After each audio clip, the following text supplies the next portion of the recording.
Wat of so doen jy? As ek op nie. Ek gaan oggend seentjie afskool. Omtrent 9 toe ek oor die kry my seentjie afgelaai, min of meer in daai area is daar 'n verskriklike aardbewing. Hy kom daar aan by dit was skool, is nou net 'n puinhoop. Hy begin tussen die rommel grou. Hy trek hierdie beton weg. Die reddingswerkers hier daaraan, hulle sê, gaan rou oor jou kind. Jou kind is dood, ek kon dit nie gemaak nie. Hy sê, I make my son a promise. He said, if you ever need me, I will be there, no matter what. I will still come digging. En die pa grou. Still digging. 8 ure gaan verby, 12 ure gaan verby. Dit word weer donker. Hy grou reg deur die nag. 19 ure gaan verby. 27 ure later, en daar is nog geen teken van enige lewe nie. 30 ure gaan verby. Die bloed sypel so deur sy hande en sy vingers. Maar hy sê, my seun 'n belofte gemaak. 36 ure gaan verby, ons so 'n lig wat hy sien tussen hierdie beton rommel. En hy roep sy seentjie, hy sê, Armand. Sy seentjie skree, Dada. Hy het nie net sy seentjie, maar hy het 13 ander ook.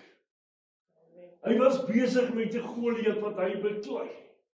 Maar hy het gesê, maak nie saak wat nie, ek sal nie ophou nie. Hy het hom met 13 van sy maatjies, sy klaskamer se muur het so in mekaar geval in 'n A-formasie. Maar die klein seentjie het gesê, as my pa hierdie aardbewing oorleef, ek ken my pa. Hy sal my kom haal. Hy sal my uitgrou uit die omstandighede uit. Ek gaan nie sit nie, want ek het 'n pa. God sê vanmôre, ek wil jou uithelp uit jou omstandighede. Ek wil jou red met my reddende regterhand. As ek kyk na Samuel 16, God sê vir Samuel, gaan na Isaai. Een van sy seuns moet jy vir my salf as koning. Isaai vat sy heel eerste seun, groot gebou, sterk, van aansien. Ek meen, hy kon enige tyd by Springbokke rugby gespeel het. God sê, is nie hy nie. Ek kyk nie na die voorkoms nie. Ek kyk na die hart. Hy kyk sy tweede seun. God sê, vir Samuel is nie hy nie. Bring sy derde seun nou, bietjie kleiner. Hy gaan af na die 4de, die 5de, die 6de, die 7de seun. Hy sê, is nie een van hulle nie, God het hulle nie uitgekies nie. Hy sê, maar het jy nie anders seun nie. Hy sê, wow, nou verstaan jy nie. Ek het 'n seentjie, maar is 'n skaapwagtertjie. Hy pas skaap op. Jy praat nou van klein Dawid. En die koning sê, jy sal nie, Samuel sê, jy sal nie aan tafel gesit word, voor hy nie is, die oomblik toe hy instap. Die skrif sê, hy is rooi van gelaat, mooi oë, mooi seun. En God sê, dit is hy wat jy moet salf as koning. Dit is die tweede koning wat van Israel gaan opstaan. As ek kyk in 1 Samuel 17, en sê Dawid sê vir sy pa, en sy sê vir sy seun Dawid, ek gaan na hierdie slagveld toe, en ek gaan gee vir jou broers, hierdie 10 brode en hierdie 10 kaase en hierdie koring. Gee dit vir die owerste. En hy kom daar aan, en hy kry dat Goliat daar is, wat 40 dae lank, oggend en aand, die slagorde van God uit Hy sê, kom ons maak dit nie 'n bloedbad nie. As ek kyk na Goliat, hy is 9 voet, 9 duim. Ek kyk na 'n man van 3 meter hoog. Ek moet vir daai prentjie gee. Nou staan die al op hierdie een berg, en in hierdie berg is die vallei van Permanent Sterkfontein. Die vallei van Sterkfontein bo. En hy sê vir hierdie een soldaat, die ou wat hierdie ou wen, wat hom veg, wat se paat het hy daarin? Hy sê nie, hy kan met die koning se dogter trou. Hy word vrygestel van belasting. En Dawid hoor so en sy broer sê, maar wat soek jy hier? Jy nie die skapies oppas nie.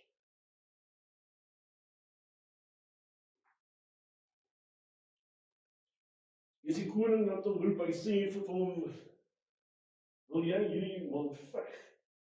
Jy moet in gedagte hou, hy is van kindsbeen af. Voor jou geboorte af was hy al 'n krygsman. Hy is 'n baasvegter van nog altyd af.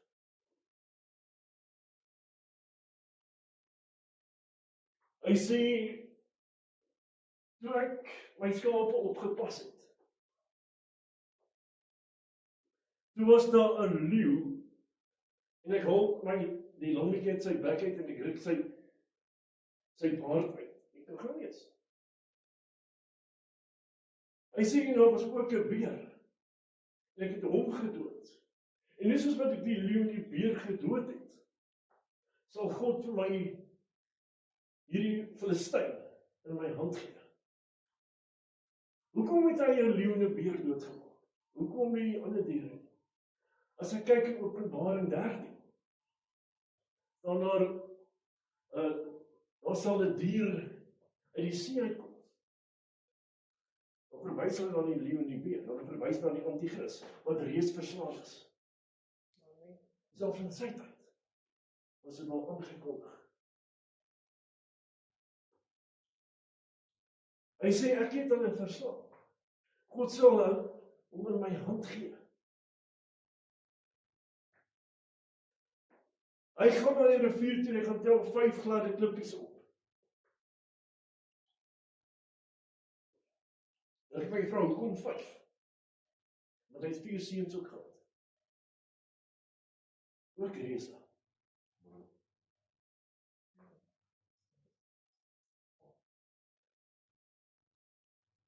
Hy stap haastig na die slagveld.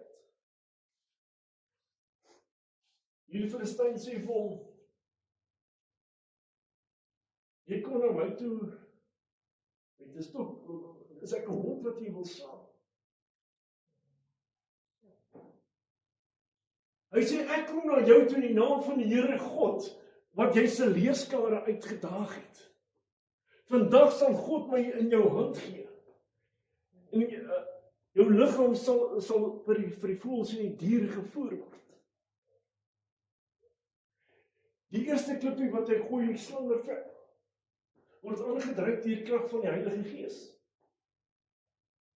En hy trek hom op die voorhoof en hy val vooroor. En hy onthoof hom met sy eie swaard. Hy stap met die trofee na die koning toe. Hy sê, die oorwinning lê op my God. Ek het vir jou gesê, God gaan hom in my hand gee.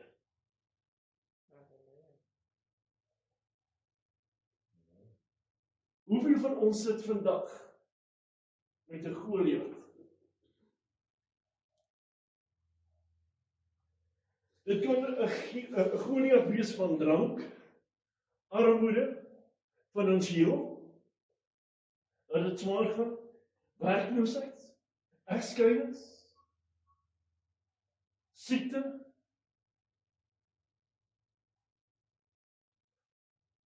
Wat herinner my aan die jong meisie, sy's 23, die Gulkie.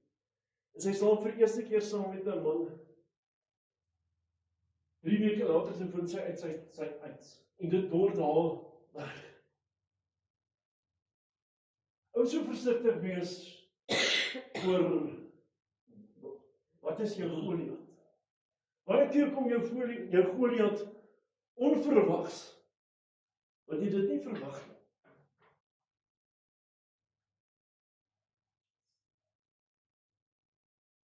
As ek vat hierdie laaste paar jaar van my lewe, was daar 'n hele paar Goliatte in my lewe.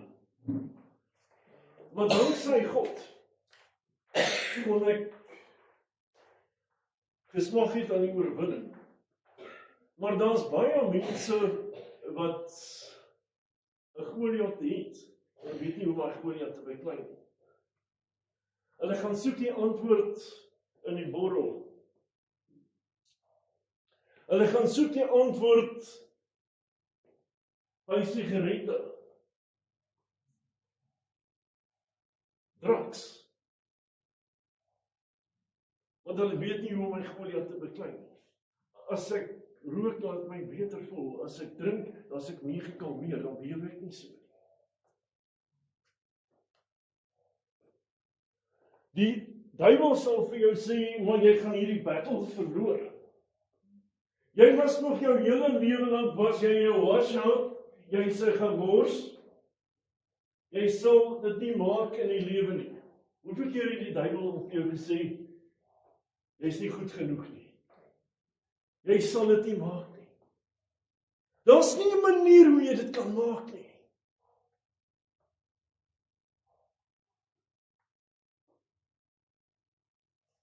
Hy het dit al baie keer vir my gesê. As ek vir hom, weet jy waar, ek kan jou een ding verseker, ek weet waar jy op pad is. Maar ek is op pad met 'n journey met God.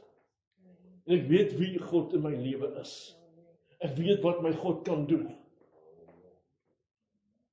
Die oomblik as jy sê, Here, hierdie fight is nie my fight nie. Dankie dat jy Goliat gaan beklei.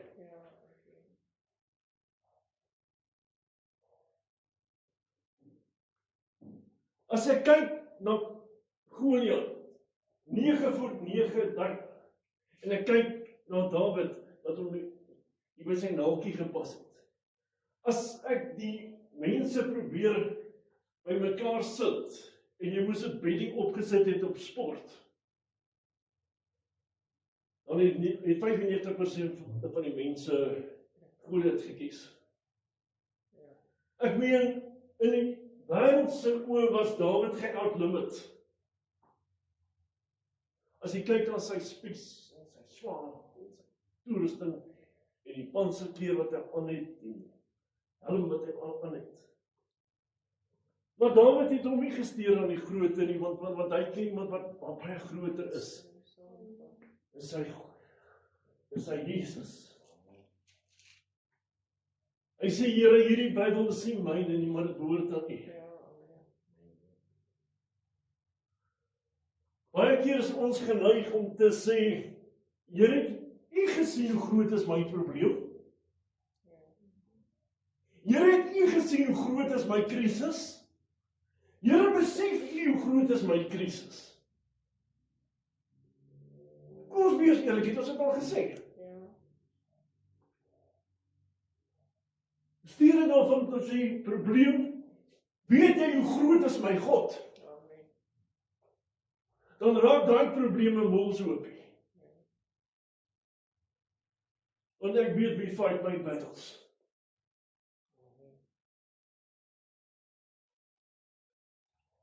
As daai Suid-Afrikaanse pa besluit het, die reddingsspan sê, ek moet opgee.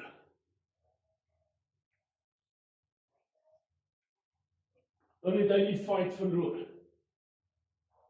Maar ek gesê, ten spyte van my omstandighede, maak nie saak hoe wyd gesprei hierdie beton oor hierdie vlaktes lê nie. Ek het 'n belofte gemaak en ek gaan my kind red. Oorgee was nie 'n opsie nie. Tou op was nie 'n opsie nie. Hy het gesê, ek gaan grou. As jy kyk na die foto's op sy hande, kaalbeen het uitgekom, hy het steeds gegrou. Hy het geweet, ek grou vir my kind. Maar hy stik in hande het hy gegrou. En gesê, my kind lê onder hierdie rommel. God sê vanmôre,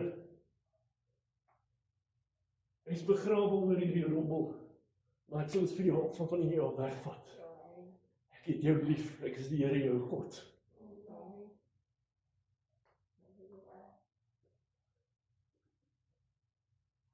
Maak nie saak hoe groot jou probleem is. Ons moet sê, Here, ek vertrou U groot genoeg om te weet, U gaan my uit die omstandighede uithaal. Dit herinner my aan hierdie ou wat op die kombuisvloer lê. 'n alkoholist. Er staan al die empties hier om.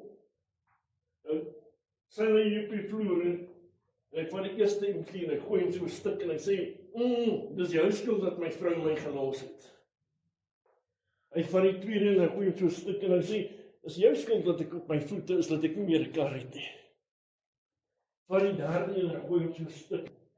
Sê dat ek my huis opvat. Hy kom die 17 en hy sê, jy is nog vol, jy wil om met hierdie saak te doen. Die oomblik as jy sê, jy wil om met hierdie saak te doen, dan het jy nog nie daai oorwinning beleef nie. Maar die oomblik as jy opstaan en jy vat daai nommertjie en jy gooi hom uit in die zienkie en jy sê, Here my God, ek is klaar. Ek wil nie meer nie. Dan staan jy in oorwinning.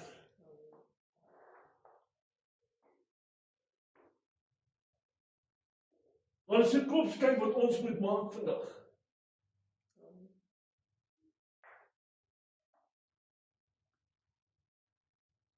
En die Here sê, ek is 'n jaloerse God. Ek deel jou nie met Mammon en ek deel jou met geen ander God nie.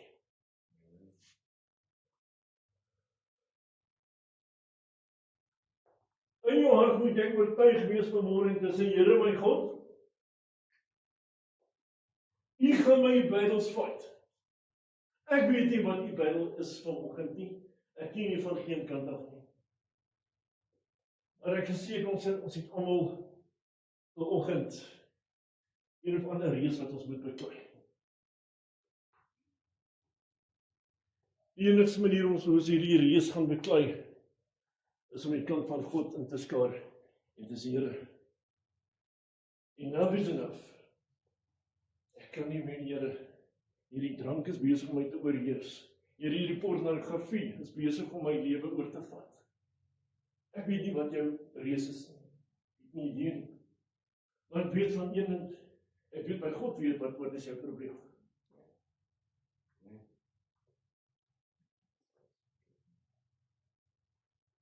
Vanoggend gaan ek 'n gebed doen. As jy nie 'n Goliat in jou lewe het nie, dan bly jy sit. As jy vanmôre sê, Here, ek het 'n Goliat in my lewe, dan staan jy daar.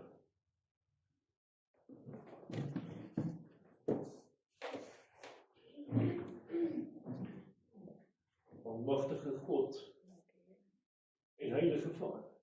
Here, dankie vir die skare mense wat hier voor my staan. Here, dankie dat U elke trane gesien het. Here, dankie dat U weet wat die volgende persoon se probleem is. Here, ek weet nie wat is sy reis in sy lewe of in haar lewe nie. Maar Here my God, ek weet dat U weet. Net soos daai jong Suid-Afrikaanse pa daar gegrou het om sy kind uithaal, grou U vanmôre vir ons uit die pynhope van omstandighede. Ja, dankie Here dat U in die gees, in die geestelike realm, Here nou vir ons kalmte gee, 'n rus gee. Met die diepe wete dat U in beheer is. Dankie Here dat ons die voorreg kan hê om ons probleem, ons hartseer, ons bekommernis vir U te kan gee. Dankie Here vir elke moeder wat U al trane gesien het. En gesê, Here, dink aan my. Here, hier is baie jong mense, Here, wat sit met Goliat in hulle lewe, wat nie weet hoe dit hanteer. Dankie, Here, dat ons vanmôre die wete het. Ons kan na U toe gaan. En U gaan ons die soete oorwinning gee. In die lieflike naam van Jesus Christus, my almagtige God. Amen en amen.